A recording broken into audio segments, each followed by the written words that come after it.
Hello friends, good afternoon friends. இன்றைக்கு எங்கள் வீட்டில் ஆஃப்டர்நூன் என்ன சாப்பாடுனா சாதம், இந்த மீன் குழம்பு,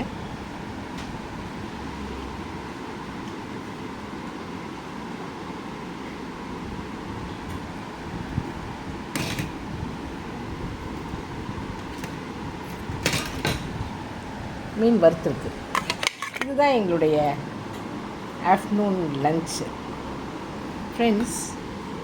இந்த மாதிரி மீன் குழம்பு, மீன் பொரித்து சாப்பிடுங்க, ஹெல்த்தியாக இருக்குங்க. மீன் நிறையா சாப்பிடுங்க ஃப்ரெண்ட்ஸ். எல்லோரும் சந்தோஷமாக இருங்க. எல்லோரும் ஆஃப்டர்நூன் லன்ச்சு சாப்பிட்டுட்டு சந்தோஷமாக இருங்க.